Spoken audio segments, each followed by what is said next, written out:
नमस्कार विद्यार्थी मित्रांनो, एक्झाम स्टडी या आपल्या ऑनलाईन आणि ऑफलाईन प्लॅटफॉर्मवर तुमचं सर्वांचं खूप खूप स्वागत आहे। मित्रांनो, आपण या व्हिडिओमध्ये मुख्यतः जे काही इंजिनिअरिंग बॅकग्राऊंडचे किंवा ॲग्री आणि फॉरेस्ट बॅकग्राऊंडचे जे काही परीक्षार्थी येतात तर त्यांच्या मनामधल्या जे काही बऱ्याचशा शंका येतात तर त्याचे उत्तर देण्याचा प्रयत्न करणार आहोत। मित्रांनो, त्याचं कारण आहे आगामी काही दिवसांमध्ये एमपीएससी मार्फत जी काही राजपत्रित पद भरणारी जे जाहिरात निघणार आहे, कोणती बरं तर MTS महाराष्ट्र टेक्निकल सर्व्हिस, ज्या अंतर्गत Maharashtra forest service, Maharashtra agricultural service आणि महाराष्ट्र इंजिनिअरिंग सर्व्हिस यांच्या क्लास 1 आणि क्लास 2च्या गॅजेटेड पोस्ट भरल्या जाणार आहेत। खरं तर मित्रांनो, या ज्या काही 3 परीक्षा आहेत ज्याची ही पूर्व परीक्षा कंबाईन असणार आहे, पूर्वी ह्या तिन्ही परीक्षा वेगवेगळ्या व्हायच्या ही तर निश्चितच तुम्हाला माहिती असेल। थोडक्यामध्ये मित्रांनो, मी एमपीएससी मार्फत ज्या काही परीक्षा होतात त्याचं एक तुम्हाला एक धावता आढावा सांगतो। मित्रांनो, एमपीएससी मार्फत या ठिकाणी 2 प्रकारच्या परीक्षा होतात। 2 प्रकारच्या परीक्षा म्हणजे कोणत्या? तर पहिल्या ज्या काही परीक्षा असतात तर त्या राजपत्रित, कोणत्या बरं? राजपत्रित म्हणजेच गॅजेटेड। आणि दुसऱ्या ज्या काही परीक्षा होतात अशा पदांसाठी होतात ज्या परीक्षा किंवा जे पद हे अराजपत्रित असतात। अराजपत्रित म्हणजेच नॉन गॅजेटेड पोस्ट। मित्रांनो, हे गॅजेटेड मध्ये देखील पुन्हा 2 प्रकार असतात।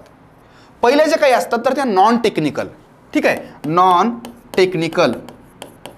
तुमच्यापैकी बहुतांश मंडळी या पदांसाठी देखील निश्चितच इच्छुक असतील, त्याचा फॉर्म देखील भरत असतील, ठीक आहे। ह्याच्यामधून बरेचसे काही जे डेप्युटी कलेक्टर आहे, तहसीलदार आहे, नायब तहसीलदार आहे, उपशिक्षण अधिकारी आहेत, यासारख्या नॉन टेक्निकल पोस्ट भरल्या जातात। आज आपल्याला ज्या पदांविषयी, ज्या परीक्षेविषयी चर्चा करायची आहे ना मित्रांनो, तर ते पद आहेत टेक्निकल सर्व्हिस मधले। कोणते आहेत बरं? टेक्निकल सर्व्हिस मधले हे जे पद आहेत मित्रांनो, तर हे राजपत्रित गॅजेटेड पद आहेत। ह्याच्यामध्ये मग मुख्यतः 3 विभागांच्या परीक्षा घेतल्या जातात। पहिला आहे महाराष्ट्र इंजिनिअरिंग सर्व्हिस, त्यानंतर महाराष्ट्र फॉरेस्ट सर्व्हिस आणि महाराष्ट्र ॲग्रिकल्चरल सर्व्हिस। या तिन्ही पदांचा जर पॅटर्न पाहिला तर ह्यांच्या तिन्ही पदांसाठी काय होतं बरं तर प्री, मेन्स आणि इंटरव्ह्यू। इथंही पुन्हा प्री, मेन्स, इंटरव्ह्यू आणि इथंही प्री, मेन्स आणि इंटरव्ह्यू असा एक पॅटर्न असायचा। पण मित्रांनो, तुम्ही कदाचित थोडंसं एमपीएससीच्या परीक्षांविषयी तुम्ही जर एक करंट नॉलेज ठेवत असाल तर तुम्हाला हे माहीत असेल की जे काही अराजपत्रित पद आहेत, म्हणजे उदाहरणार्थ PSI, STI आणि ASO, ह्यांच्यामध्ये एमपीएससीनं काही दिवसापूर्वी एक बदल केला। तो बदल म्हणजे या तिन्ही परीक्षांसाठी सेपरेट पूर्व परीक्षा घेण्याच्या ऐवजी आता एकच त्यांची कंबाईन पूर्व परीक्षा होती। त्याच पद्धतीनं तोच प्रयोग एमपीएससी मार्फत आता या टेक्निकल पोस्टसाठी देखील केला जातोय। म्हणजेच काय तर ह्या इंजिनिअरिंग सर्व्हिससाठी, फॉरेस्ट सर्व्हिससाठी आणि ॲग्री सर्व्हिससाठी तिघांसाठी सेपरेट पूर्व परीक्षा घेण्याच्या ऐवजी एक 200 मार्काची एकच पूर्व परीक्षा घेण्यात येणार आहे। प्रश्न किती असणार आहेत बरं इथं? तर प्रश्न असणार आहेत मित्रांनो 100, ठीक आहे। 100 प्रश्न असणार आहेत। प्रत्येक प्रश्न हा 2 मार्काला असेल, त्यामुळं ही जी काही परीक्षा असेल तर ही 200 मार्काची असेल। साहजिकच पूर्वीच्या सिलेबसमध्ये आणि आताच्या सिलेबसमध्ये फरक आहे का? तर फरक निश्चितच आहे। पूर्वी काय व्हायचं, महाराष्ट्र इंजिनिअरिंग सर्व्हिसची जी काही पूर्व परीक्षा असायची तर त्याच्या पूर्व परीक्षेमध्ये देखील काही तांत्रिक प्रश्न, टेक्निकल त्या ब्रँच विषयीचे प्रश्न असायचे। तसंच ॲग्रिकल्चर सर्व्हिसच्या बाबत तसंच व्हायचं की त्यांच्या पूर्व परीक्षेमध्ये देखील ॲग्री संबंधित काही प्रश्न असायचे, फॉरेस्टमध्ये विज्ञानविषयक बरेचसे प्रश्न असायचे। पण या ठिकाणी आता तिघांचीही पूर्व परीक्षा एक असल्यामुळं कोणत्याही विद्यार्थ्यावर अन्याय करता येणार नाहीये। त्यामुळं पूर्व परीक्षेमध्ये टेक्निकलचे प्रश्न म्हणजे उदाहरणार्थ मेकॅनिकलचे, सिव्हिल इंजिनिअरिंगचे किंवा मग इलेक्ट्रिकल इंजिनिअरिंगचे असे प्रश्न तुम्हाला आढळणार नाहीत किंवा तुम्हाला ॲग्रीचे प्रश्न देखील आढळणार नाहीत। म्हणजेच जो काही एमपीएससी मार्फत सिलेबस त्या ठिकाणी त्यांनी रिलीज केलेला आहे तो सिलेबस आपल्या दृष्टीने अतिशय महत्त्वाचा आहे। तो सिलेबस पाहण्यापूर्वी आणखी एक महत्त्वाची गोष्ट आपल्याला इथं पाहावी लागेल। 2 मार्काला एक प्रश्न आहे, ठीक आहे। निगेटिव्ह मार्किंग आहे का? तर येस मित्रांनो, 1/4 निगेटिव्ह मार्किंग आहे। त्यामुळं या ठिकाणी आपल्याला त्या निगेटिव्ह मार्किंगचा विचार करून या ठिकाणी पेपर सोडवणं अपेक्षित आहे। आता आपण थोडंसं सिलेबसकडे वळूया। मित्रांनो, नेमके विषय कोणकोणते आहेत हे आपण पहिल्यांदा पाहूया। सगळ्यात महत्त्वाचे विषय आहेत मराठी आणि इंग्रजी। तुम्ही ती परीक्षा पास करणार की नाही हे मुख्यतः या 2 विषयांवर ठरतं। एवढं निश्चित आहे की या ठिकाणी आपल्याला आतापर्यंत कोणता विषय किती मार्काला हे एमपीसीने सांगितलेलं नाहीये, पण जेव्हा कधी त्या संदर्भात माहिती प्रसारित केल्या जाईल तेव्हा मराठी आणि इंग्रजी या दोन विषयांचं जे काही वेटेज असेल हे सर्वात जास्त असेल हे निश्चित आहे. त्यानंतर सामान्य क्षमता चाचणी नावाचा एक त्यांनी घटक सांगितलेला आहे आणि त्याच्या अंतर्गत त्यांनी काही विषय सांगितलेले आहेत. त्यामध्ये मित्रांनो त्यांनी करंट अफेअर्स म्हणजे चालू घडामोडी हा एक भाग सांगितलेला आहे, हा एक विषय सांगितलेला आहे. पण इथं तुम्हाला जाणीवपूर्वक या गोष्टीकडे लक्ष द्यावं लागेल की जागतिक आणि भारतातील म्हणजेच करंट अफेअर्स हे नॅशनल आणि इंटरनॅशनल लेवलचे तुम्हाला तेवढे करायचे. त्यानंतर मित्रांनो भारतीय राज्यव्यवस्था म्हणजेच इंडियन पॉलिटी हा एक महत्त्वाचा विषय त्यांनी सांगितलेला आहे. त्याच्या अंतर्गत तुम्हाला कोणतेही सब टॉपिक सांगितलेले नाहीयेत. म्हणजे इथं एकंदर तुम्हाला मुक्त द्वार सोडलेलं आहे एमपीसीनं. तुम्हीच गेस करायचं की इंडियन पॉलिटी अंतर्गत काय काय करायचं आणि काय सोडून द्यायचं. त्यांनी काहीही विचारू शकतात. त्यानंतर मित्रांनो सामान्य विज्ञान आणि तंत्रज्ञान म्हणजे सायन्स अँड टेक्नॉलॉजी ह्याच्या अंतर्गत इथं एक जाणीवपूर्वक ही गोष्ट लक्षात ठेवावी लागेल की बायोलॉजी हा सब्जेक्ट नाहीये. इथं बायोलॉजी आहे का? नाहीये. शक्यतो सायन्स म्हटल्यानंतर बायोलॉजी, फिजिक्स आणि केमिस्ट्री असतं, पण इथं मात्र फक्त फिजिक्स आणि केमिस्ट्री आहे. त्यानंतर मित्रांनो फिजिक्स केमिस्ट्री झाल्यानंतर remote sensing, aerial and drone photography, GIS and its application हा एक वेगळा असा घटक या ठिकाणी त्यांनी अंतर्भूत केलेला आहे. वेगळा म्हणण्याचं कारण काय मित्रांनो, खरं तर हा जो घटक आहे ना हा यापूर्वी राज्यसेवा मुख्य परीक्षेला असायचा किंवा आत्ता देखील आहे. राज्यसेवा मुख्य परीक्षा जे काही नॉन टेक्निकल गॅजेटेड पोस्ट असतात त्यासाठी जी काही परीक्षा होते तर त्याच्या मुख्य परीक्षेला या संदर्भात रिमोट सेन्सिंगचे साधारणतः 5 ते 6 क्वेश्चन्स येतात. यावर्षी कदाचित त्यांनी त्याचा डिटेल सिलेबस त्या ठिकाणी सांगितलेला आहे. कदाचित त्या प्रश्नांची संख्या देखील वाढू शकते. यासाठी कोणतं अभ्यास साहित्य मार्केटमध्ये उपलब्ध आहे, त्या ठिकाणी कोणत्या ठिकाणावरून तुम्ही प्रश्नांची तयारी करणं अपेक्षित आहे याविषयी मी सगळ्या गोष्टी लवकरच क्लिअर करणार आहे. त्यानंतर पुढचा जो एक महत्त्वाचा विषय आहे जो सायन्स अँड टेक्नॉलॉजी अंतर्गत आहे तो म्हणजे ICT, information and communication technology. महत्त्वाचा विषय आहे मित्रांनो. त्यानंतर आपल्याला जो काही सामान्य क्षमता चाचणी अंतर्गत पुढचा जो काही विषय आहे तर तो आहे भारताचा आणि महाराष्ट्राचा भूगोल. इथं एक विशेष आहे मित्रांनो, इथं जगाचा भूगोल नाहीये. जगाचा भूगोल नाहीये, फक्त तुम्हाला महाराष्ट्राचा आणि भारताचा भूगोल इथं करून जाणं अपेक्षित आहे. त्यानंतर जनरल मेंटल एबिलिटी म्हणजेच याच्या अंतर्गत मॅथ आणि रिझनिंगची तुम्हाला तयारी करायची. काय काय बरं इथं तर लॉजिकल रिझनिंग आहे, ॲनालिटिकल एबिलिटी आहे, problem solving and basic numeracy हे काही त्यांनी महत्त्वाचे उपघटक दिलेले आहेत. त्या संदर्भात कोणतं त्या ठिकाणी मटेरियल मार्केटमध्ये आहे हे देखील मी तुम्हाला लवकरच सांगेल. पुढचा जो काही महत्त्वाचा सब्जेक्ट आहे, जो शेवटचा सब्जेक्ट आहे तो म्हणजे पर्यावरण, एन्व्हायरमेंट. एन्व्हायरमेंट अंतर्गत त्यांनी मानवी विकास व पर्यावरण, पर्यावरण पूरक विकास, नैसर्गिक साधन संपत्तीचे संधारण, विशेषतः वनसंधारण या टाईपचे काही सब टॉपिक्स दिलेले आहेत.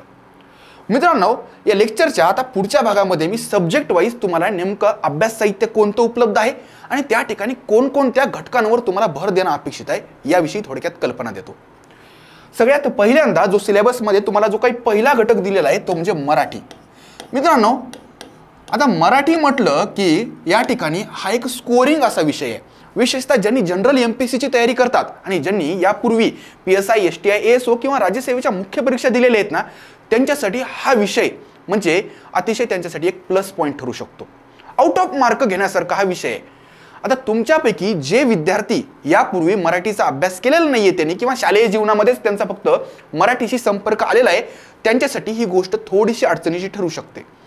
पण काही हरकत नाही मित्रांनो, आणखी जाहिरात आलेली नाहीये, पुरेसा वेळ तुमच्या हातामध्ये आहे आणि हा विषय काय फार एवढा अवघड नाहीये. म्हणजे मराठी ही निश्चितच आपली मातृभाषा आहे. व्याकरणामधल्या काही संकल्पना ह्या निश्चितच किचकट आहेत, पण एक्झाम स्टडी मार्फत जो काही कोर्स लॉन्च केला जातोय किंवा जे काही यूट्यूबवर आपल्या माध्यमातून जे काही free lectures, free sessions available आहेत तर त्या लेक्चर्सचा लाभ तुम्ही घेऊ शकता. तुमच्या सगळ्या काही संकल्पना ज्या काही आहेत तर त्या आपण इथं निश्चितच क्लिअर करण्याचा प्रयत्न करणार आहोत. मित्रांनो मराठीमध्ये जे काही प्रश्न येणार आहेत ना हे मुख्यतः 3 पद्धतीने येऊ शकतात. पहिला आहे व्याकरण. काय बरं? व्याकरण. दुसरा आहे शब्दसंग्रह, आणि तिसरा जो घटक आहे ज्याच्यावर प्रश्न मराठी या विषयाअंतर्गत येऊ शकतात ते म्हणजे उतारे. आता या ठिकाणी मित्रांनो व्याकरणाअंतर्गत आता व्याकरणामध्ये साधारणतः 15 ते 16 उपघटक आहेत किंवा चॅप्टर्स आहेत. त्यामध्ये कोणते घटक या ठिकाणी आपल्याला करणं अतिशय आवश्यक आहे हे मी तुम्हाला सांगतो. पहिला जो घटक आहे तो म्हणजे वर्णमाला.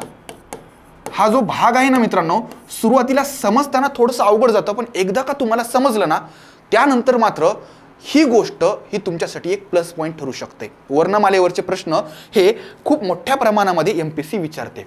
त्यानंतर संधी, त्यानंतर समास, त्यानंतर आहे प्रयोग, अलंकार,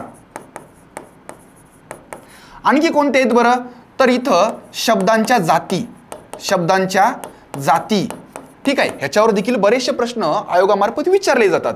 त्यानंतर वाक्य रूपांतर, वाक्य पृथक्करण, वाक्य संश्लेषण या पद्धतीचे देखील प्रश्न येतात. शब्दसंग्रहांतर्गत आपल्याला काय करणं अपेक्षित आहे बरं, तर शब्दसंग्रहांतर्गत आपल्याला समानार्थी शब्द, विरुद्धार्थी शब्द, म्हणी, वाक्प्रचार, त्यानंतर अनेक शब्दांबद्दल एक शब्द किंवा मग शुद्ध अशुद्ध शब्द ओळखा, या पद्धतीचे अनेक प्रश्न विचारले जाऊ शकतात. उतारे म्हणजेच काय, पॅसेज अंतर्गत काय विचारले जाऊ शकतं, तर एखादा त्यांनी उतारा देतात आणि त्यांचा एक आत्तापर्यंत एक ट्रेंड आलेला आहे की त्यांनी 3 किंवा 5 प्रश्न या उतार्यावर विचारतात. साहजिकच उतारा हा वैज्ञानिक असू शकतो, उतारा हा साहित्यिक किंवा तत्वज्ञान विषयक असू शकतो, ठीक आहे, किंवा उतारा हा ऐतिहासिक घटनांवर आधारलेला असू शकतो. यामध्ये थोडंसं आत्तापर्यंत जर पाहिलं तर साहित्यिक आणि तत्वज्ञान विषयक जे काही उतारे असतात हे थोडेसे किचकट असतात. त्याच्यामध्ये अचूक असं उत्तर काढणं हे विद्यार्थ्यांना थोडंसं जड जातं. पण उतारे नेमके कसे सोडवायचे या संबंधित आपण यूट्यूबवर लवकरच एक लाईव्ह सेशन घेणार आहोत मित्रांनो. आता यानंतर जो काही दुसरा सब्जेक्ट आहे तर तो म्हणजे मित्रांनो इंग्रजी. आता ह्या इंग्रजी विषयी सांगण्याच्या आधी मी तुम्हाला मराठीसाठी संदर्भ साहित्य कोणतं आहे याविषयी थोडीशी कल्पना देतो. मराठीमध्ये मित्रांनो, मराठी व्याकरणासाठी आणि शब्दसंग्रहासाठी मोरा वाळंबे यांचं पुस्तक अतिशय उत्कृष्ट आहे. म्हणजे मराठीमधलं यासाठी या पुस्तकाला दुसरं कोणतंही तोडीचं पुस्तक मार्केटमध्ये सध्या तरी अवेलेबल नाहीये. पुस्तक कोणतं आहे बरं, मोरा वाळंबे, ठीक आहे. मोरा वाळंबे सरांचं जे पुस्तक आहे तर हे नितीन प्रकाशननं पब्लिश केलेलं आहे. हे पुस्तक तुम्हाला कोणत्याही पुस्तकाच्या दुकानामध्ये निश्चितच मिळेल, नितीन प्रकाशन, ठीक आहे. या व्याकरणाच्या पुस्तकासोबत शब्दसंग्रहाचं एक स्वतंत्र पुस्तक भेटतं आणि त्यासोबतच त्यांनी काही त्या सराव प्रश्नपत्रिका देखील दिलेल्या येतात, तर ते देखील पुस्तक यासोबतच फ्री भेटतं. पुस्तकाची किंमतही काही फार जास्त नाहीये, 200 ते 250च्या आसपास पुस्तकाची किंमत असेल. त्यानंतर मित्रांनो, जो पुढचा सब्जेक्ट आहे तर तो आहे इंग्रजी. जेवढ्या मार्काला मराठी असेल साधारणतः तेवढ्याच मार्काला इंग्रजी देखील असतं. लेवल कोणती आहे तर लेवल या परीक्षेची जी काही आहे तर ही नॉन गॅजेटेड म्हणजे PSI STI ASO ला मुख्य परीक्षेला जे काही प्रश्न येतात त्यापेक्षा थोडीशी ही जी काही लेवल आहे ही उच्च दर्जाची असणार आहे. म्हणजे आपण असं म्हणू शकतो की राज्यसेवेला जे काही प्रश्न येतात तर त्याच तोडीचे प्रश्न इथे येणार आहेत, कारण ती परीक्षा देखील गॅजेटेड पोस्टसाठी होणार आहे आणि ही परीक्षा देखील गॅजेटेड पोस्टसाठी होणार आहे. मित्रांनो, या इंग्रजीमध्ये व्होकॅब अतिशय महत्त्वाचा घटक आहे. त्यानंतर पुढचा आहे सेंटेन्स स्ट्रक्चर, ग्रामर, ठीक आहे, use of idioms, phrases and their meaning and comprehension of the passage. म्हणजे मी तुम्हाला जे काही मराठीच्या बाबत सांगितलं साधारणतः तोच पॅटर्न इंग्रजीच्या बाबत देखील आपण फॉलो करू शकतो. ग्रामरवर जे काही प्रश्न येणार आहेत तर ते प्रश्न या ठिकाणी आपल्याला व्यवस्थित पद्धतीनं ग्रामरचे कन्सेप्ट तुम्हाला समजावून घेणं अपेक्षित आहे. त्यानंतर व्होकॅबमध्येच खरं तर हे इडियम्स, फ्रेजेस, सिनॉनिम्स, अँटॉनिम्स हे आपल्याला करणं अपेक्षित आहे. आणि त्यानंतर पॅसेज. आता इंग्रजी हा खरं तर थोडीशी जे काही ग्रामीण भागामध्ये किंवा मराठी माध्यमातून शिक्षण झालेलं आहे अशा विद्यार्थ्यांसाठी थोडासा अवघड वाटणारा विषय आहे. पण मित्रांनो, व्यवस्थित तुम्ही जर संकल्पना जर स्पष्ट करून घेतल्या, संदर्भ साहित्य जर दर्जेदार स्वरूपाचं जर वापरलं तर इंग्रजी हा देखील तुमचा एक प्लस पॉईंट होऊ शकतो. आता इंग्रजीसाठी मार्केटमध्ये संदर्भ साहित्य, अभ्यास साहित्य कोणतं उपलब्ध आहे हे मी तुम्हाला थोडक्यात सांगतो. मार्केटमध्ये भरपूर साहित्य आहे, पण ग्रामरसाठी विशेषतः इंग्लिश ग्रामरसाठी जर बघितलं तर बाळासाहेब शिंदे सरांचं जे काही ग्रामरचं पुस्तक आहे तर हे बहुतांश जे काही यशस्वी विद्यार्थी येतं तर ह्यांनी वापरलेलं आहे आणि त्यांना निश्चितच त्याचा फायदा देखील झालेला आहे. आता ह्याच्यासोबत बाळासाहेब शिंदेच्या पुस्तकासोबत शेवटी जे काही व्होकॅब दिलेलं आहे तर ते व्होकॅब देखील तुम्हाला करणं अपेक्षित आहे, कारण त्यांनी त्या ठिकाणी मित्रांनो जे काही वर्ड्स दिलेले आहेत, इडियम्स दिलेले आहेत, फ्रेजेस दिलेले आहेत तर यापूर्वी कोणत्या ना कोणत्या एक्झामला आलेल्याच दिलेले आहेत. त्यामुळं त्या ठिकाणचे जर तुम्ही ते शब्द जर केले व्यवस्थित तर एक्झाम पॉइंट ऑफ व्ह्यू तुमची अतिशय उत्तम पद्धतीनं ती तयारी होऊ शकते. आता त्यानंतर मागच्या जर प्रश्नपत्रिकांची तुम्हाला जर तयारी करायची असेल तर एक अतिशय चांगलं असं पुस्तक मी तुम्हाला सुचवतो, ते म्हणजे श्रीवर्धिनी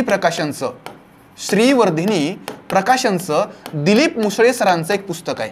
दिलीप मुसळे सरांनी काय केलेलं आहे तर यापूर्वी 2011 ते 2019 या काळामध्ये Maharashtra engineering service, agri service, forest service किंवा राज्यसेवा, PSI, STI, ASO यांच्या मुख्य परीक्षांना जे काही प्रश्न आलेले आहेत तर त्या प्रश्नांचं घटकनिहाय विश्लेषण केलेलं आहे। कोणत्या घटकावर किती प्रश्न आलेले आहेत आणि त्याचं उत्तर तेच का, या माध्यमातून काय होईल मित्रांनो, तुम्ही संपूर्ण कन्सेप्ट जेव्हा समजून घ्याल त्याच्यानंतर तुम्हाला अतिशय व्यवस्थितपणे कोणत्या घटकावर आता किती भर द्यायचा आहे, कोणत्या घटकासाठी किती वेळ आपल्याला द्यायचा आहे याची तुम्हाला थोडीशी कल्पना येऊ शकते।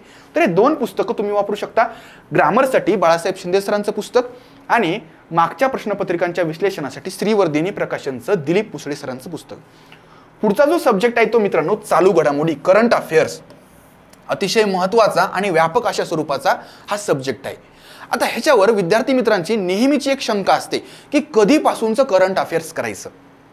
मित्रांनो ही एक गोष्ट अशी आहे की आपण कोणीही उत्तर देऊ शकत नाहीत। म्हणजे आता ही जर एक्झाम समजा मार्च एप्रिल 2022च्या आसपास जर झाली, फॉर एक्झाम्पल 2022 मध्ये मार्च एप्रिलच्या आसपास जर झाली तर आपण 2021चं सगळं करंट अफेअर्स करणं अपेक्षित आहे। म्हणजे एक्झामच्या आधीचं 1 ते 1.25 वर्ष आधीचं, म्हणजे एक्झाम ज्या दिवशी आहे त्याच्या आधी 2 महिन्याचं नाही केलं तरी चालतं, कारण त्या काळामध्ये खरं तर 1.5 ते 2 महिन्या आधीच पेपर सेट झालेला असतो, त्यामुळे तेवढा भाग जरी तुम्ही स्किप केला तरी चालतं। पण आतापर्यंतचा MPSCचा जो काही अनुभव आहे विशेषतः करंट अफेअर्स बाबत तो थोडासा धक्कादायक आहे। MPSCनं करंट अफेअर्स अंतर्गत कधी कधी 2 वर्ष 3 वर्ष आधीच्या घटना देखील विचारलेल्या आहेत। त्यामुळे मित्रांनो मी एवढं सांगेल की हा एक खात्रीशीर असा विषय नाहीये, तुम्ही कोणीही गॅरंटी नाही देऊ शकत की मला या विषयामध्ये मार्क येतीलच, पण शेवटी मित्रांनो एकेका मार्कामुळे तुमचा कट ऑफ म्हणजे तुम्ही पास व्हाल की नापास व्हाल हे ठरत असतं। त्यामुळं कोणताही विषय पूर्णच्या पूर्ण तर तुम्ही स्किप करू शकत नाही। त्यामुळं या ठिकाणी इयरबुक वापरणं कधीही उत्तम। इयरबुक ठीक आहे, तर जे काही सिम्प्लिफाईड प्रकाशनचं इयरबुक आहे किंवा मग अभिनव प्रकाशनचं जे काही इयरबुक आहे ते तुम्ही वापरू शकता। त्यामध्ये संपूर्ण वर्षाचा एक गोषवारा त्या ठिकाणी घटकनिहाय किंवा विषयनिहाय करंट अफेअर्स दिलेलं असतं। म्हणजे विज्ञान आणि तंत्रज्ञानातील घडामोडी, पुरस्कार किंवा कृषी विषयक घडामोडी, सांस्कृतिक घडामोडी, आर्थिक घडामोडी, राजकीय घडामोडी, हे त्यांनी असं काय केलेलं असतं तर सब्जेक्ट्स डिवाइड केलेले असतात आणि त्या अनुषंगाने ज्या ज्या काही घटना वर्षभर घडलेल्या आहेत ते त्यांनी त्या ठिकाणी व्यवस्थित क्रक्स दिलेला असतो त्याचा। आता पुढचा जो काही महत्त्वाचा विषय आहे तर तो आहे भारतीय राज्यघटना। आता मित्रांनो भारतीय राज्यघटना म्हणजेच इंडियन पॉलिटी। आता ह्या इंडियन पॉलिटीमध्ये आपल्याला काय काय करणं आवश्यक आहे हे आपण पाहूया। आता इथं त्यांनी कोणतेही सब टॉपिक्स दिलेले नाहीयेत मित्रांनो, हे थोडंसं आपल्यासाठी अडचणीचं आहे, कारण आपल्याला या ठिकाणी जजच करता येत नाहीये।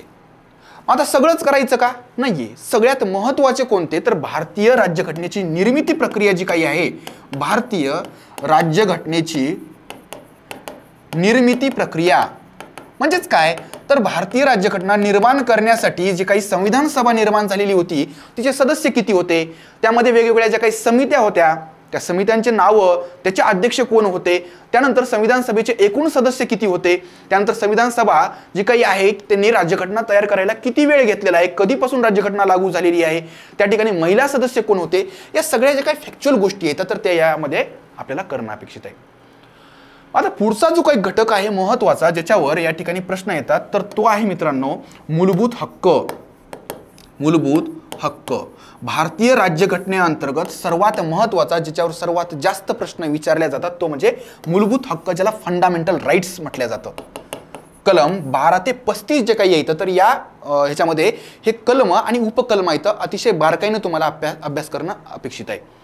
त्यानंतर मार्गदर्शक तत्वे, ह्याच्यावर देखील बरेचसे प्रश्न येतात। मार्गदर्शक तत्वे आणि त्यानंतर आहे मूलभूत कर्तव्य।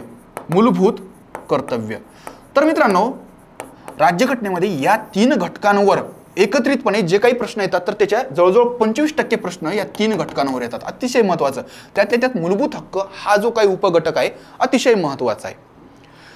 आता ह्याच्यामध्ये आणखी कोणते घटक करणं अपेक्षित आहे तर संसद, ठीक आहे. संसद अतिशय महत्त्वाचा, ह्याच्यामध्ये मग केंद्रीय कायदे मंडळ, ज्याच्यामध्ये मग राज्यसभा आहे, लोकसभा आहे, त्यानंतर राष्ट्रपतीबद्दल आपल्याला माहिती घेणं अपेक्षित आहे, पंतप्रधान आणि मंत्रिमंडळ, या सगळ्या गोष्टी जे काही आहेत तर त्या केंद्रीय लेवलच्या तुम्हाला पाठ कराव्या लागतील किंवा त्याबद्दल जे काही कलम आहेत, उपकलम आहेत ते तुम्हाला माहीत पाहिजे. आता राज्यस्तरावर भारत हे जे काही आहे तर हे संघराज्य आहे, म्हणजेच केंद्रीय स्तरावरची जी काही रचना आहे तर तीच राज्यस्तरावर देखील आहे. मग राज्यस्तरावरची जी काही व्यवस्था आहे तर त्यामध्ये कोण महत्त्वाचं आहे, तर त्या ठिकाणी राज्य विधिमंडळ आहे. काही राज्यांमध्ये काय तर विधानसभा येतात आणि विधान परिषदाही येतात, तर ते राज्य कोणते येतं ज्या ठिकाणी विधान परिषदा देखील येतात हे माहीत पाहिजे तुम्हाला. त्यानंतर जो काही राज्याचा प्रमुख असतो, घटनात्मक प्रमुख असतो, तर तो म्हणजे राज्यपाल, त्याच्याविषयीचे कलम माहीत पाहिजे. जो काही ॲक्च्युअल प्रमुख आहे म्हणजेच जो काही ऑन फील्ड काम करतो तर तो म्हणजे मुख्यमंत्री आणि त्याचं मंत्रिमंडळ, त्यांच्याबद्दल देखील कलम माहीत पाहिजे. इंडियन पॉलिटीमध्ये आणखी एका घटकावर प्रश्न येऊ शकतात, ते म्हणजे 72वी आणि 73वी घटनादुरुस्ती, ज्या अंतर्गत पंचायत राज हा विषय या ठिकाणी भारतामध्ये इम्प्लिमेंट झालेला आहे, त्याला घटनात्मक दर्जा दिलेला आहे. मग या ठिकाणी स्थानिक स्वराज्य संस्था, त्यामध्ये मग पुन्हा ग्रामीण स्थानिक स्वराज्य संस्था, शहरी स्थानिक स्वराज्य संस्था, त्या संबंधित कलम, मग त्यामध्ये काय करावं लागेल बरं आपल्याला, ग्रामपंचायत, पंचायत समिती, जिल्हा परिषद हा काय प्रकार आहे हे सगळं समजून घ्यावं लागेल. शहर स्तरावर मग काय बरं, तर नगर पंचायत किंवा नगर परिषद, महानगरपालिका, ठीक आहे, किंवा पोर्ट ट्रस्ट यासारखे जे काही उपघटक आहेत हे तुम्हाला समजून घेणं अपेक्षित आहे. यासाठी पुस्तक कोणतं चांगलं आहे, तर मित्रांनो रंजन कोळंबे सरांचं जे काही भगीरथ प्रकाशनचं पुस्तक आहे तर ते इंडियन पॉलिटीसाठी चांगल्या पद्धतीचं ठरू शकतं. आणि तुम्हाला जर आणखी डिटेलमध्ये जर करायचं असेल तर एम लक्ष्मीकांत सरांचं पुस्तक हे अतिशय उपयुक्त ठरू शकतं. ते थोडंसं मोठं पुस्तक आहे, पण तुमच्याकडे जर पुरेसा वेळ असेल आणि तुम्हाला खरंच राज्यघटनेमध्ये जर आवड असेल तर तुम्ही एम लक्ष्मीकांत सरांचं पुस्तक देखील वापरू शकता. अन्यथा रंजन कोळंबे सरांचं साधारणतः 250 ते 300 पेजेसचं ते पुस्तक आहे, ते मात्र तुम्हाला निश्चितच उपयुक्त ठरू शकतं. आता यानंतर मित्रांनो जो काही पुढचा विषय आहे तर तो आहे सामान्य विज्ञान व तंत्रज्ञान, सायन्स अँड टेक्नॉलॉजी. इथं मात्र काही विद्यार्थ्यांना हा जो काही घटक आहे हा आवड जातो, तर काही विद्यार्थ्यांना थोडासा सोपा देखील जातो.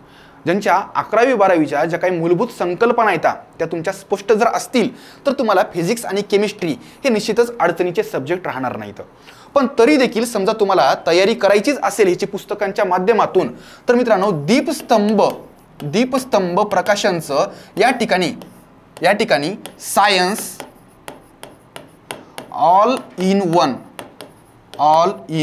वन नावाचं एक पुस्तक आहे. डॉक्टर मोनाली साळुंखेंचं हे पुस्तक आहे, अतिशय परिपूर्ण असं पुस्तक आहे. त्यांनी स्टेट बोर्ड आणि NCERT या सगळ्या स्त्रोतांचा त्या ठिकाणी क्रक्स केलेला आहे. आणि आपल्याला एकंदर कोणत्याही प्रकारचा जर प्रश्न आला तर मला खात्री आहे की या पुस्तकामधून तुम्हाला त्याचा आन्सर भेटू शकतं. दीपस्तंभ प्रकाशनचं पुस्तक आहे सायन्स ऑल इन वन. ठीक आहे, थोडंसं पुस्तक मोठं आहे, साधारणतः 600 पेजेसचं पुस्तक आहे आणि त्यामध्ये बायोलॉजी, फिजिक्स आणि केमिस्ट्री तिन्ही आहे. जर फिजिक्स आणि केमिस्ट्रीचाच जर विचार केला तर साधारणतः हे 350 ते 400 पेजेसचं पुस्तक आहे. पण एकंदर तुम्हाला आउट ऑफ मार्क या पुस्तकाच्या साहाय्याने भेटू शकतात. त्यानंतर मित्रांनो पुढचा जो काही घटक आहे तर तो आहे रिमोट सेन्सिंग. कोणता आहे बरं, रिमोट सेन्सिंग. आता ह्याच्यामध्ये काय काय विचारलं जातं बरं, तर या संबंधित रिमोट सेन्सिंगचा थोडासा इतिहास विचारला जातो. एरियल फोटोग्राफी हा काय प्रकार आहे, GIS हा काय प्रकार आहे, GPS हा काय प्रकार आहे, रिमोट सेन्सिंग सॅटेलाइट्स कोणते येतं, त्या संबंधित ज्या काही इलेक्ट्रोमॅग्नेटिक वेव्हज त्यांनी वापरतात ते कोणत्या येतात, त्याचे काय कॅरेक्टरिस्टिक्स, वेव्हलेंथ, फ्रिक्वेन्सी, या ज्या काही थोड्याशा मूलभूत संकल्पना आहेत तर त्या तुम्हाला इथं समजून घेणं अपेक्षित आहे. तुम्हाला रिमोट सेन्सिंग विषयी इंग्लिशमध्ये बरंचसं साहित्य भेटेल. तुम्ही जर गुगल केलं तर त्या ठिकाणी तुम्हाला भरपूर साहित्य भेटू शकतं. जर तुम्हाला मराठीमध्ये जर पुस्तक हवं असेल तर सुमंत सोळंके सरांचं एक पुस्तक आहे, सुमंत सोळंके. तर IFS आहे ते इंडियन फॉरेस्ट सर्व्हिसमध्ये हे सर आहेत. तर सुमंत सोळंके सरांचं एक छोटेखानी पुस्तक आहे रिमोट सेन्सिंग नावाचं, तर हे पुस्तक तुम्ही वापरू शकता. निश्चितच मराठीमध्ये तुमच्या सगळ्या संकल्पना व्यवस्थित पद्धतीने या पुस्तकाच्या माध्यमातून क्लिअर होऊ शकतात. पुढचं जे काही आहे तर ICT, विज्ञान आणि तंत्रज्ञान अंतर्गत जो काही विषय आहे तर तो आहे ICT, information and communication technology. यासाठी तुम्ही ल्युसंटचं पुस्तक वापरू शकता. ठीक आहे, ल्युसंटचं पुस्तक वापरू शकता किंवा मग मराठीमध्ये देखील काही पुस्तक आहेत. पण एकच एक पुस्तक मी असं कोणतंही तुम्हाला सजेस्ट करणार नाहीये. ल्युसंटचं इंग्लिशमध्ये पुस्तक आहे, खूप छान पुस्तक आहे, ते देखील तुम्ही वापरू शकता. त्यानंतर मित्रांनो जो काही पुढचा सब्जेक्ट आहे तर तो आहे भूगोल, जिओग्राफी. जिओग्राफीसाठी या ठिकाणी काही गोष्टी मी तुम्हाला सांगतो काय करणं आवश्यक आहे. आता या ठिकाणी आपल्याला भारत आणि महाराष्ट्र ह्या दोघांचाच भूगोल या ठिकाणी अभ्यासायचा आहे. भारत आणि महाराष्ट्र जगाचा भूगोल नाहीये. या दोन्हीसाठी म्हणजे कोणताही भूगोल जर तुम्हाला अभ्यासायचा असेल तर नकाशे मस्ट आहेत. नकाशांच्या साह्यानं, मॅपच्या साह्यानं ज्यांनी या ठिकाणी भूगोलाचा अभ्यास करतात तर त्यांच्या संकल्पना या दीर्घ काळासाठी त्यांना त्या ठिकाणी आठवतात. मग यासाठी नकाशांचा अभ्यास करायचा जर असेल तर कोणतं पुस्तक अतिशय आवश्यक आहे तर ऑक्सफर्ड ॲटलास, ऑक्सफर्डचा ॲटलास. पण यामध्येही मित्रांनो 2 ॲटलास आहेत. ऑक्सफर्डचेच 2 ॲटलास आहेत. पहिला आहे स्टुडंट ॲटलास आणि दुसरा आहे स्कूल ॲटलास. तुम्हाला कोणता वापरायचा आहे तर तुम्हाला स्टुडंट ॲटलास वापरायचा आहे. Oxford student atlas. भूगोलाचं कोणतंही पुस्तक तुम्ही जर वाचत असाल तर तुमच्यासोबत तुमच्या हातामध्ये ऑक्सफर्डचा स्टुडंट ॲटलास असायलाच हवा. अन्यथा तुम्ही फक्त जर थेरी वाचत असाल तर त्यावेळेस वाचताना कदाचित तुम्हाला वाटेल की मला हे सगळं समजलं, पण नंतर मात्र तुम्हाला ते पिक्टोरियल फॉर्ममध्ये आठवणार नाही. यासाठी ॲटलास, त्यातही ऑक्सफर्डचा स्टुडंट ॲटलास तुम्ही जर सोबत ठेवला तर तुम्ही तिथं मार्किंग करून ठेवू शकता. त्या ठिकाणी काही नोट्स काढू शकता कोपऱ्यामध्ये किंवा इतर तुमच्या नोटबुकमध्ये देखील. निश्चितच त्याचा खूप फायदा होऊ शकतो. मराठीमध्ये जर तुम्हाला ॲटलास पाहिजे असेल तर नवनीतचा ॲटलास आहे. नवनीतचा ॲटलास आहे. पण माझं असं सजेशन आहे, तुम्ही सगळे सायन्स किंवा टेक्निकल बॅकग्राऊंडचे इथं तुम्हाला इंग्लिशमधला हा ऑक्सफर्डचा ॲटलास हा सुटेबल राहील. आणि माझ्या माहितीप्रमाणे कन्फर्म नाही सांगू शकत, पण ह्याचं मराठी व्हर्जन देखील आलेलं आहे मार्केटमध्ये. मे बी ते जर असेल तर तुम्ही ते देखील वापरू शकता. त्यासाठी थेरीसाठी तुम्ही कोणते पुस्तक वापरायचे, विशेषतः भारताचा भूगोल आणि महाराष्ट्राच्या भूगोलासाठी, तर इथं तुम्ही दीपस्तंभचंच पुस्तक वापरू शकता. दीपस्तंभचे महाराष्ट्रासाठी एक सेपरेट पुस्तक आहे, म्हणजे महाराष्ट्राचा भूगोल आणि भारताचा भूगोल एक सेपरेट पुस्तक आहे. हे पुस्तक कशासाठी सजेस्ट करतोय त्याचं कारण मित्रांनो, या पुस्तकामध्ये त्यांनी रंगीत नकाशे अतिशय उत्तम प्रतीचे दिलेले आहेत. कंटेंट हे त्यांनी काय केलेलं आहे तर कमी शब्दांमध्ये अधिकाधिक प्रमाणामध्ये चार्टच्या स्वरूपामध्ये टेबलच्या फॉर्ममध्ये कसं देता येईल हे त्यांनी त्या ठिकाणी प्रयत्न केलेला आहे. त्यामुळं जसं मी सायन्सला सांगितलं तसंच भूगोलासाठी देखील, जिओग्राफीसाठी देखील तुम्ही या ठिकाणी दीपस्तंभचं भारताचा भूगोल हे पुस्तक वापरू शकता आणि महाराष्ट्राचा भूगोल देखील वापरू शकता. पण एवढं मस्ट आहे की तुम्हाला भूगोलाचा अभ्यास करताना मॅप रीडिंग ही अतिशय आवश्यक ठरणार आहे. तुम्ही मॅप शिवाय जर भूगोलाचा अभ्यास करणार तर तुम्हाला ऐन परीक्षेमध्ये अडचणीला सामोरं जावं लागू शकतं. त्यानंतर मित्रांनो जनरल मेंटल ॲबिलिटी. आता ह्याच्यामध्ये खरं तर मॅथ आणि रिझनिंग आहे. ठीक आहे. आता मॅथ आणि रिझनिंग करताना काही जे विद्यार्थी येतं तर खूपच एक महत्त्वाची बेसिक अशी चुकी करतात. कोणती चुकी तर त्यांनी काय करतात, आर.एस. अग्रवाल सरांचं पुस्तक वापरतात. ठीक आहे, खूप चांगलं पुस्तक आहे, मान्य आहे. किंवा बँकिंगचे काही पुस्तकं वापरतात. पण मित्रांनो, MPSC ज्या पद्धतीनं हे प्रश्न विचारते आणि बँकिंगच्या परीक्षांमध्ये उदाहरणार्थ IBPS PO किंवा SBIच्या ज्या काही परीक्षा होतात किंवा मग जे काही आपल्या LICच्या वगैरे परीक्षा होतात, नाबार्डच्या होतात, त्यांचे मॅथ रिझनिंगचे प्रश्न आणि MPSCचे प्रश्न ह्यांच्या विचारण्यामध्ये बराच फरक आहे. आपल्याला MPSCच्या दृष्टिकोनातून या ठिकाणी जर मॅथ रिझनिंगची तयारी करायची असेल तर MPSCनं यापूर्वीचे प्रश्न विचारलेले तर ते सोडवणं अतिशय आवश्यक आहे. कारण त्या प्रश्नांची तुलना इतर कोणासोबतच होऊ शकत नाही. म्हणजे आयोग काय विचारणार आहे, आयोगाला आपल्याकडून काय अपेक्षित आहे विशेषतः मॅथ आणि रिझनिंगच्या बाबत, तर ते आपण त्यांचे इतर प्रश्न जे काही येतं त्यांनी आतापर्यंत जे विचारलेले आहेत त्या प्रश्नांच्या माध्यमातूनच त्या ठिकाणी आपण कंपॅरिझन करू शकतो. मग इथं आपण काय करायचं तर मित्रांनो, अंकगणित आणि बुद्धिमत्ता चाचणी या नावाचे बरेचसे म्हणजे प्रिव्हियस इयर क्वेश्चन्स पेपर जे काही आहेत विथ सोल्युशन, तर हे बरेचशा पब्लिकेशननी मराठीमध्ये प्रकाशित केलेले आहेत. उदाहरणार्थ ज्ञानदीप प्रकाशनचं पुस्तक आहे. ज्ञानदीप प्रकाशनचं म्हणजे अंकगणित नावाचं पुस्तक आहे, बुद्धिमत्ता चाचणी नावाचं पुस्तक आहे. त्यानंतर सचिन ढवळे सरांचं पुस्तक आहे किंवा मग अभिनव प्रकाशनचं पुस्तक आहे. यापैकी कोणतंही पुस्तक तुम्ही घेऊ शकता. पण या ठिकाणी जे काही मॅथ आहे आणि रिझनिंग म्हणजेच बुद्धिमत्ता चाचणी, तर हे या ठिकाणी त्यांचे जे काही आयोगाचे PYQs आहेत यापूर्वी विचारलेले प्रश्न तर ते तुम्ही सोडवणं अपेक्षित आहे. इतर बँकिंगचे कोणतेही प्रश्न तुम्ही जर सोडवत बसाल तर तुमचा वेळही जाईल आणि तुमचा तो अप्रोच, तुमचा जो काही मार्ग आहे ना तर तो थोडासा चुकेल. आयोगाला जे अपेक्षित आहे ते आयोगाच्या माध्यमातूनच आपण त्याची तयारी करणं अपेक्षित आहे. ठीक आहे. अंकगणित आणि बुद्धिमत्ता चाचणी नावाचे कोणतेही पुस्तकं तुम्ही कोणत्याही पब्लिकेशनचे मराठीमध्ये भरपूर अवेलेबल आहेत. ज्ञानदीप आहे किंवा मग सचिन ढवळे सरांचं पुस्तक आहे किंवा मग आरगडे सरांचं पुस्तक आहे किंवा मग अभिनवचं पुस्तक आहे, कोणतंही तुम्ही वापरू शकता, काही हरकत नाही. त्यानंतर मित्रांनो, शेवटचा जो काही सब्जेक्ट आहे तर तो आहे पर्यावरण. खरं तर पर्यावरण हा जो काही सब्जेक्ट आहे हा विज्ञानांतर्गतच वैज्ञानिक संकल्पनांचा हा एक सब्जेक्ट आहे. इथं काय शिकणं अपेक्षित आहे किंवा कोणत्या भाषेमध्ये शिकणं अपेक्षित आहे. विद्यार्थी मित्रांची एक नेहमी तक्रार असते की सर पर्यावरण या ठिकाणी आम्हाला मराठीमध्ये समजत नाही. मराठीमध्ये समजत नाही याचा अर्थ काय, एक्सप्लेनेशन समजतं पण काही जे काही कीवर्ड्स असतात, उदाहरणार्थ परिसंस्था, ठीक आहे, पारिस्थितिकी. आता हे शब्द जेव्हा आपण पहिल्यांदा ऐकतो आपल्याला नेमका अंदाजच येत नाही की ह्यांना अपेक्षित काय आहे. परिसंस्था म्हणजे काय, पारिस्थितिकी काय. पण जेव्हा आपण इकोसिस्टीम हा शब्द ऐकतो तेव्हा मात्र आपल्याला बऱ्यापैकी अंदाज येतो.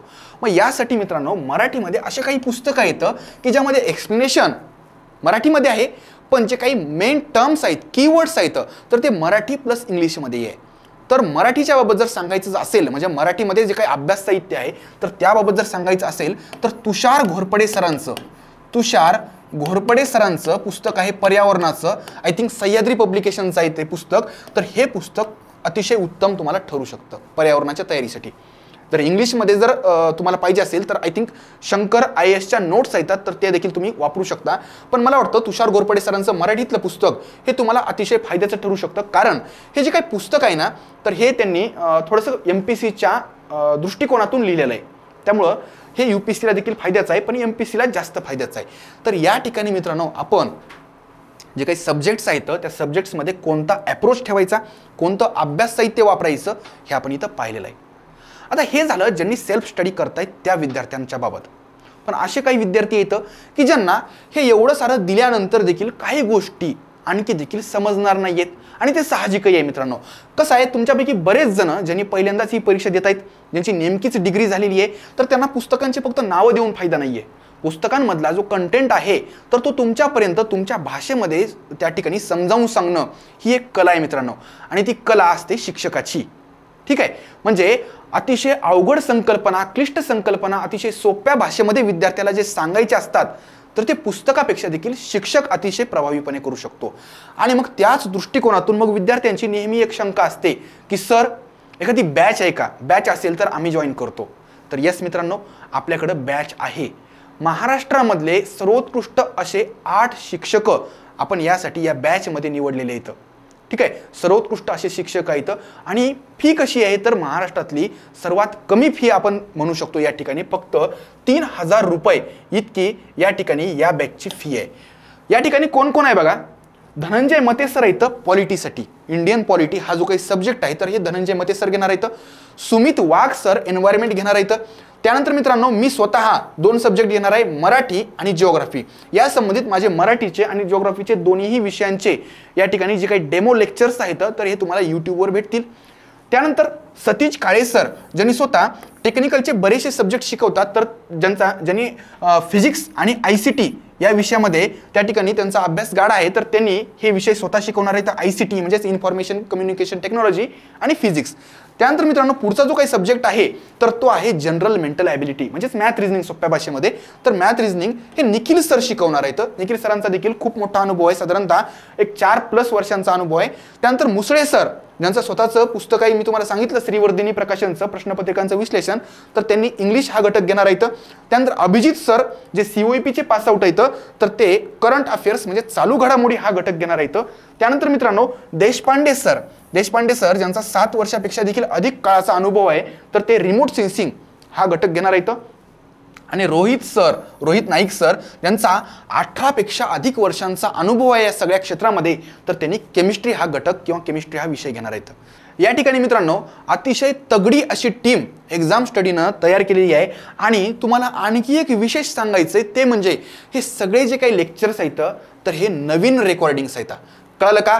या ठिकाणी तुम्हाला म्हणजे जाणीवपूर्वक सांगायचं कारण म्हणजे काय तर आतापर्यंत बऱ्याच जणांनी म्हणजे मी नाव घेणार नाही पण बऱ्याच जणांनी जुनेच रेकॉर्डेड लेक्चर्स त्या ठिकाणी वापरले आहेत. पण मित्रांनो एक्झाम स्टडीनं गुणवत्तेच्या बाबत कधीही तडजोड केलेली नाहीये. आणि त्याचमुळं MESच्या दृष्टिकोनातून त्या ठिकाणी MPSCचा अप्रोच असणारे, MPSCची परीक्षा दिलेली आहे त्यामध्ये घवघवीत यश संपादन केलेल्या लोकांचं मार्गदर्शन घेऊन या ठिकाणी नवीन रेकॉर्डेड लेक्चर्स आणि त्यासोबतच या ठिकाणी लाईव्ह सेशन्स असणारी ही बॅच आपण अवेलेबल करून दिलेली आहे. या ठिकाणी जे काही लेक्चर्स आहेत तर हे सगळे या येणाऱ्या परीक्षेच्या दृष्टिकोनातूनच असणार आहेत. एक्झामचा जो काही अप्रोच आहे तर तो आपण काटेकोरपणे त्याचं पालन करणार आहोत. आणि त्यानंतर मित्रांनो लाईव्ह सेशन्स देखील असणार आहेत, जेणेकरून तुम्ही हे लेक्चर्स पाहत असताना जर तुमच्या काही शंका असतील, तुमच्या काही अडचणी असतील तर त्या लाईव्ह सेशनमध्ये तुम्ही आम्हाला डायरेक्ट तिथं विचारू शकता. या कोर्सची फी तुम्हाला मी सांगितल्याप्रमाणे अतिशय कमी म्हणजे फक्त आणि फक्त 3000 रुपये आहे. ठीक आहे. पण ही जी फी आहे मित्रांनो, तर ही सवलतीची फी फक्त पहिल्या 500 विद्यार्थ्यांसाठी आहे. यापैकी बहुतांश जे काही जागा आहेत तर त्या ऑलरेडी विद्यार्थ्यांनी ते कोर्स खरेदी केलेले आहेत. तर तुम्ही हा कोर्स जर लवकरात लवकर खरेदी केला तर निश्चितच तुम्हाला ही बॅच 3000 रुपयाला पडणार आहे. आणि आता त्यानंतरच्या विद्यार्थ्यांना मात्र अधिक रक्कम मोजावी लागेल. या ठिकाणी मित्रांनो ह्या ज्या लेक्चरमध्ये आपलं जे काही टार्गेट होतं ते म्हणजे अभ्यासक्रमाचं विश्लेषण, त्यानंतर जे काही घटक आहेत, जे काही विषय आहेत, त्या विषयांसाठी जे काही अभ्यास साहित्य आहे त्या संदर्भात थोडीशी माहिती देणं आणि त्यासोबतच आपले हे जे काही लेक्चर्स आहेत त्याविषयी तुम्हाला जाणीव करून देणं. तर मित्रांनो तुम्ही एक्झाम स्टडीचं जे काही ॲप्लिकेशन आहे ते प्ले स्टोअरवरून डाउनलोड करू शकता. त्या ॲप्लिकेशनमध्ये तुम्ही जर स्टोअर सेक्शनमध्ये जर गेलात तर तिथं तुम्हाला MES चा जो एक कोर्स आहे तर तो दिसेल, ज्याची प्राइस आहे 3000 रुपये. तर त्या कोर्समध्ये गेल्यानंतर तुम्हाला बरेचसे डेमो लेक्चर्स देखील या ठिकाणी भेटू शकतात किंवा भेटतात. तर मित्रांनो तुम्ही ते डेमो लेक्चर्स पाहू शकता, लेक्चर्सची गुणवत्ता पहा आणि गुणवत्ता पाहिल्यानंतरच तुम्हाला खात्री पटेल की आपण कोणत्या तोडीचे, कोणत्या क्वालिटीचे लेक्चर्स या ठिकाणी तुम्हाला अवेलेबल करून देतोय आणि तेही किती कमी किमतीमध्ये. तर मित्रांनो शेवटी तुम्ही सेल्फ स्टडी करू शकता आणि या ठिकाणी आमचा जो काही कोर्स आहे तर तो देखील घेऊ शकता. काहीही असलं तरी मित्रांनो तुमच्या जे काही अडीअडचणी आहेत त्या निश्चितच नेहमी आम्ही तुमच्या त्या सॉल्व्ह करण्याचा प्रयत्न करू. या ठिकाणी डिस्क्रिप्शन बॉक्समध्ये जे काही आवश्यक लिंक्स आहेत त्या तिथं दिलेले आहेत आणि जर तुम्हाला काही अडचण असेल तर तुम्ही आमच्याशी कॉन्टॅक्ट देखील करू शकता.